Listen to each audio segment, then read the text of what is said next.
E aí, pessoal, tudo bem? Hoje começando mais um vídeo aqui com a Solis, com a minha amiga Ale.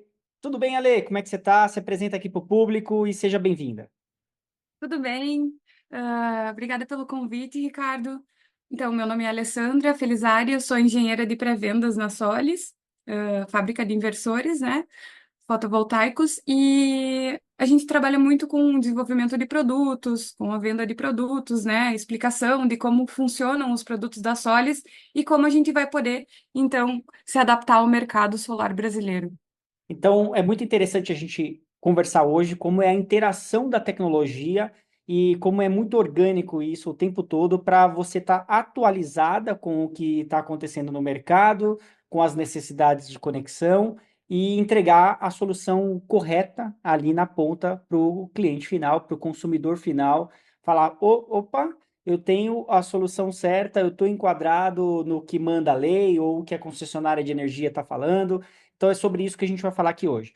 A primeira pergunta eu quero te fazer aqui, Ale, sobre quando a gente fala do cenário atual, né? Resolução da ANEEL 1059, o artigo 73, se eu não me engano, como nós podemos contornar a inversão de fluxo e qual é o papel da tecnologia para isso?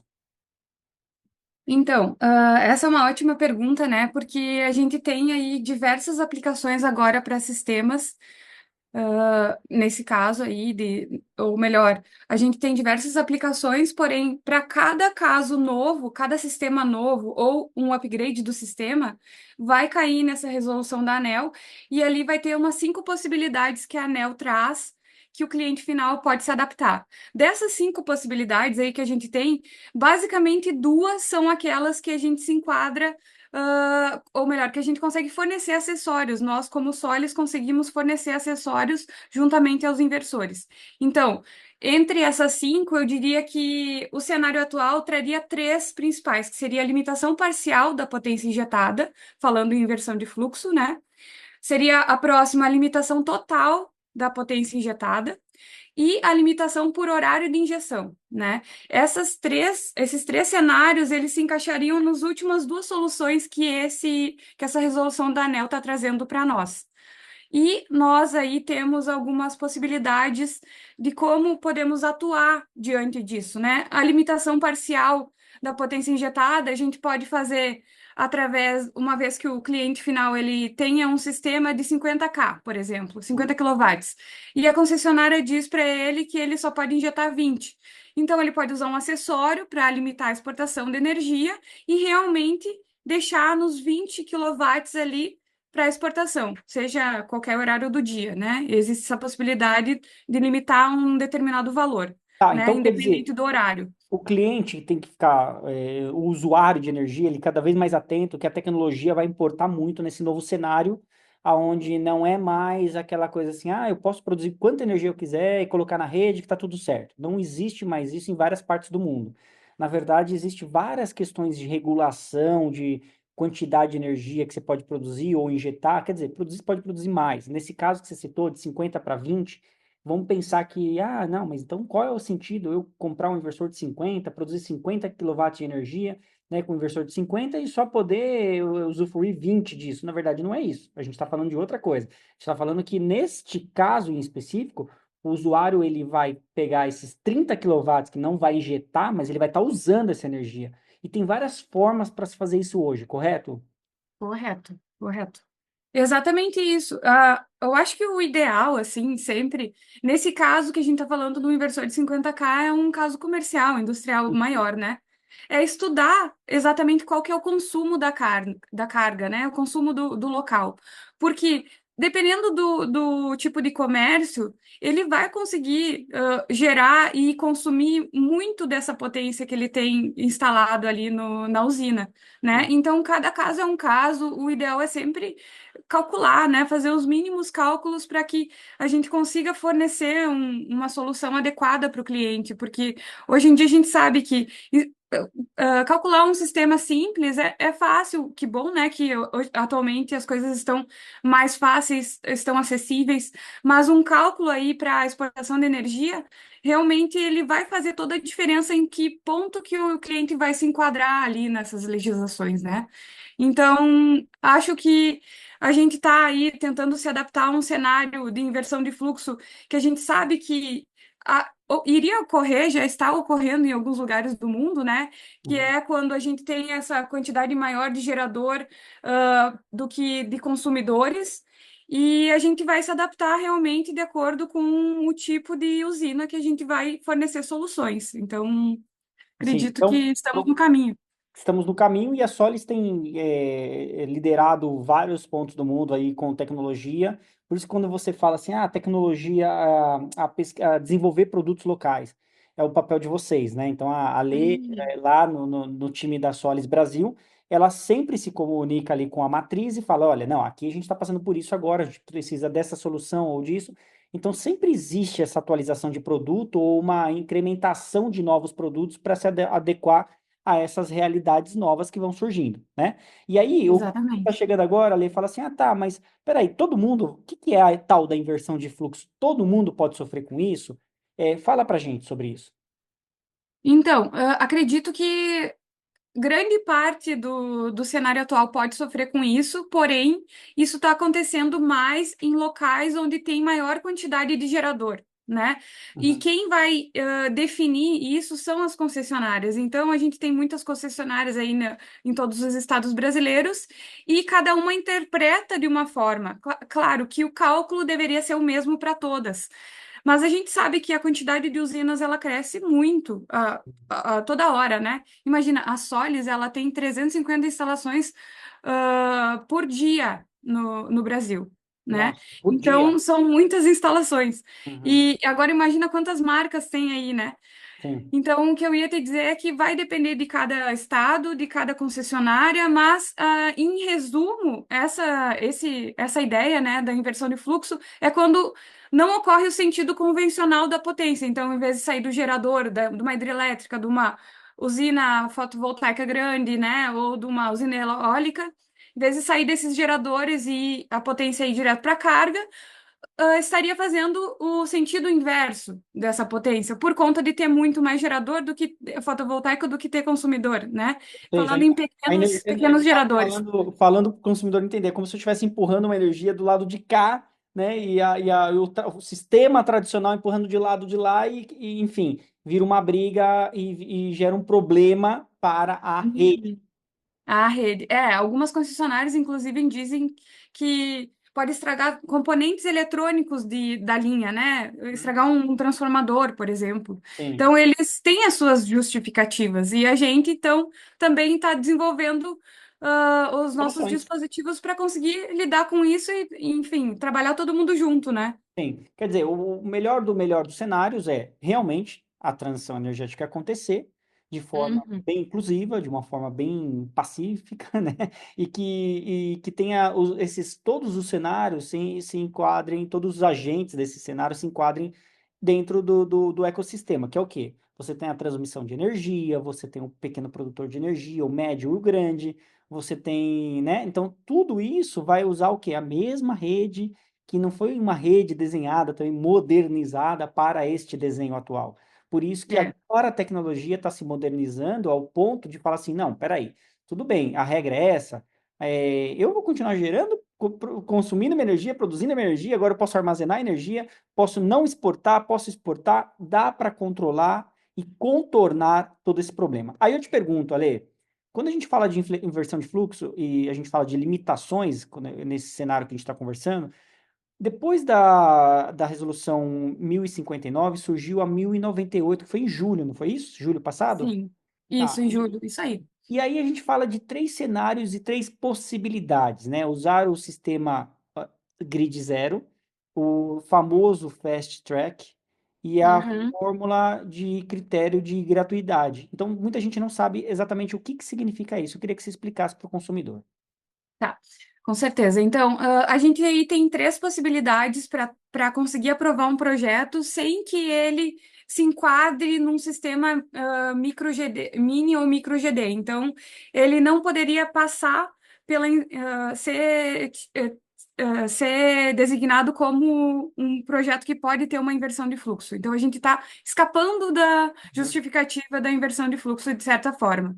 O primeiro seria um sistema grid zero, então a limitação total, né? Não exportar nada para a rede, então por isso rede zero, né? Grid zero.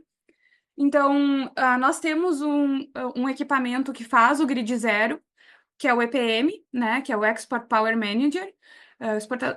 E esse EPM, a gente tem ele monofásico e trifásico, temos ele como acessório externo e nós temos ele como função interna dos inversores. Uhum. Aí, quando ele tem como função interna, é necessário comprar um medidor ou comprar o TC, né, que é um transformador de corrente, um sensor, ou os dois, né? Vai ter aí as suas possibilidades. Mas a gente pode fazer essa limitação, então não exportar nada para a rede. Temos documentação ali de quais são os parâmetros do SCRPI, que algumas concessionárias pedem, né? Parâmetros de controle, Uhum. basicamente, do acessório. Sim, para ter certeza A que você não está segunda entregando nada. exatamente. Tu tem que garantir que tu não vai exportar nada. Inclusive Uhum. no EPM mesmo, além de a gente ter modos de trabalho, né, Uhum. que é o modo por controle de fase mínima, o modo de média de controle de fases, a gente tem uma série de recursos de parametrizar o EPM para garantir que ele não vai exportar nada. Ele também tem uma função chamada ali que tem que deixar habilitada, que é a fail safe. Quando ocorre qualquer problema de comunicação, por exemplo, e o inversor poderia estar tendo um problema e enviar para a rede, o fail-safe garante que ele vai se desconectar da rede e que ele não vai enviar nada. Então, a gente tem muitos recursos para garantir que não vai ser exportado. Então, essa é uma possibilidade dessa resolução 1098. As outras duas seria o Fast Track, que é um inversor que tem potência, né, limitada em 7,5 quilowatts, tá? Isso foi desenvolvido também por nós, no tempo em que ocorreu esse problema aí da ANEEL, né? A gente chama de problema, mas agora a gente tem a solução, então já não Uhum. é mais um problema Já não é mais um tão problema. crítico, né? Uhum. Então a gente desenvolveu esse inversor de 7,5 kW e já está no mercado. E esse inversor, apesar de que a ANEEL foi extremamente criticada, né? Tem Uhum. seus prós e contras. Um dos contras é que a maioria dessas casas que têm sua própria usina fotovoltaica, eles têm ali eles estavam acostumados a gerar muitos créditos para mandar para outras pessoas relacionadas com aquela casa, né? Uhum. Os Uma outra pais têm a unidade. casa, mandam os Uhum. créditos para os filhos. É, Então, isso já não dá mais para fazer. Mas o 7,5 kW, esse inversor, ele garante que vai ser aprovado, porque ele está dentro ali da resolução da ANEEL, essa ANEEL 1098. Então, ele permite que seja aprovado e ele garante que vai ser uma potência para o autoconsumo, que é o ideal, né, nesse caso. interessantíssimo. E, Eu não sabia que e o você tinha. terceiro que tu mencionou Uhum. era da gratuidade, né? Eu Isso, acho. exatamente. E esse terceiro aí da gratuidade, é interessante porque a gente vai ter que fazer um cálculo, né, Uhum. para verificar qual que é a potência máxima que pode ser instalada. Então, esse cálculo, ele tem uma fórmula, depois até o Ricardo vai mostrar ali no script da entrevista, que vai ter ali alguns fatores de ajustes. Primeiro, vai ter que colocar a quantidade do valor de quilowatt de consumo, vai ter que colocar um fator da capacidade solar, que é 16%, número de horas do dia, número de dias do mês, né? 24 vezes 30, vezes um fator de ajuste, e esse fator de ajuste aí ele sai da faixa de 46% para 69%. O menor é uma escala residencial, e o maior fator de ajuste é uma escala industrial. Então, vai ter esse fator de ajuste para multiplicar. Mas, basicamente, se a potência desse cálculo der um determinado valor, digamos 20 quilowatts, essa unidade vai poder instalar um sistema de 20 quilowatts. Então, esse cálculo permite que a gente consiga ter até uma flexibilidade a mais na hora de escolher um novo sistema fotovoltaico e fazer esse dimensionamento, né? Então, é uma exceção ali que a gente tem e que permite que a gente trabalhe ali com uma potência um pouco maior que 7,5 quilowatts. Sei. E aí você mencionou do EPM, certo? O Sim, EPM, só para a gente deixar claro, existe o interno e o externo. Qual que é a certo. diferença?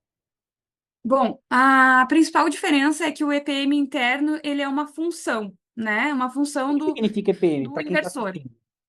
Então, como ele não é um equipamento externo, Hum, ele pode ser que ele não tenha toda a precisão de controle que um EPM externo tem. Ele, com certeza, eles não têm o mesmo tipo de controle, assim, de precisão, mas dependendo da precisão que a concessionária está esperando do cliente, ele é aceitável, tá? uhum, Basicamente, quando a concessionária pede que o EPM seja externo, em clientes do Mercado Livre, por exemplo, uhum, né? Clientes maiores, tá?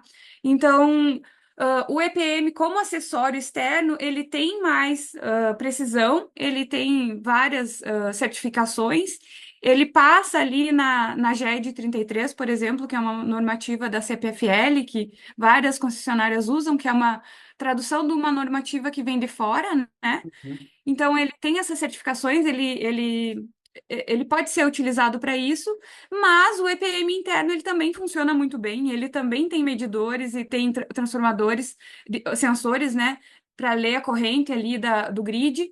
Então, vai depender muito do tamanho da instalação. E aqui a gente está proposto a instalar. Então, realmente vai depender um pouco da concessionária. Se forem projetos pequenos, com certeza um O EPM interno. interno daria conta do trabalho. Projetos maiores, quando a gente fala em projetos maiores, obviamente pode ser que seja necessário um EPM externo. É. Agora, para quem está Aí, chegando, o que que é sim, EPM? A pessoa vai falar, EPM. eu não sei o que que é um EPM. Fala para o consumidor. Tá. O EPM, então, é um acessório chamado Export Power Manager, é um gerenciador de potência exportada. E bem como tu mencionaste, ele tem a possibilidade de ter no inversor o EPM interno, assim, basicamente todos têm, assim, só se for uma Uhum. geração muito antiga da Solis que não tem.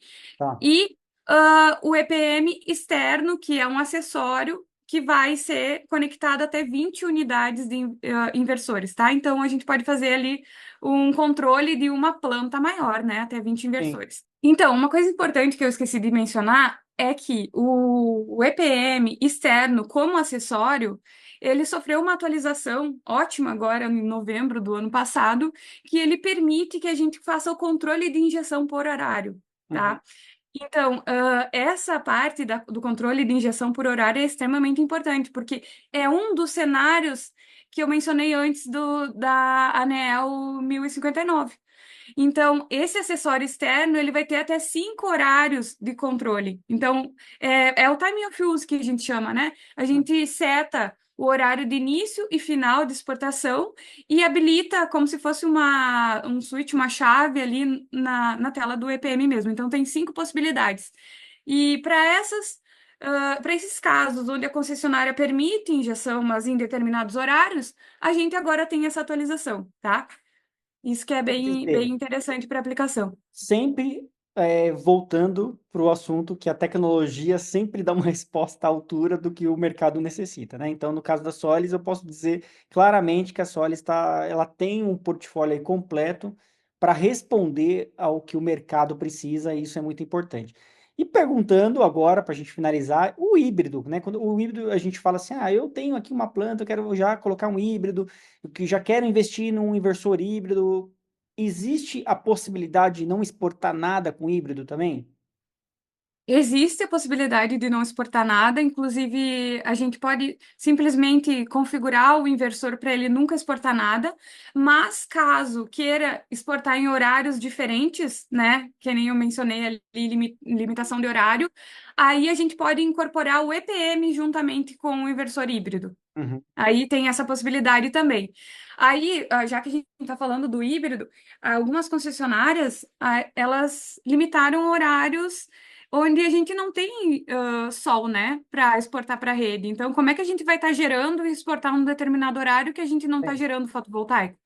Aí a gente se enquadra muito com o híbrido, porque se eu estou gerando fotovoltaico de dia e só posso exportar para a rede de noite, então eu vou otimizar o meu processo, vou acumular nas minhas baterias o que eu não estiver utilizando no meu autoconsumo, e mais tarde eu posso utilizar essa energia excedente que ficou na bateria para mim ou para exportar para a rede. Então, de certa forma, é uma forma de responder a esse cenário de limitação de injeção, quando só é possível exportar à noite.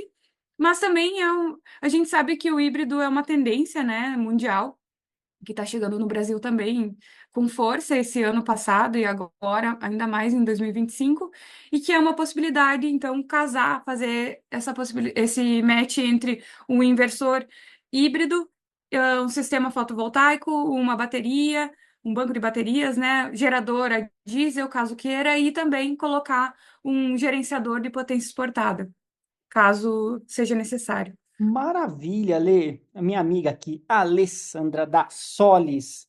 Pô, que legal, sempre bom e sempre eu aprendo muito com você aqui quando a gente bate um papo aqui no Energy Channel. Então, eu vou agradecer você, Ale, muito obrigado por esse bate-papo, obrigado pro time da Solis, e vou convidar os nossos amigos telespectadores aqui, se você tem alguma dúvida, entre aqui no energychannel.co, não é ponto .com, é ponto .co, CO só, entre lá no nosso site, e se você tiver alguma dúvida nessa matéria, no final, você pode perguntar para a Solis, pode perguntar para o Energy Channel, e prontamente a gente vai te ajudar ali com as suas dúvidas, tá ok? Vou agradecer então. Ale, até a próxima, minha amiga. Até a próxima. Muito obrigado. Até o próximo, até mais, obrigada.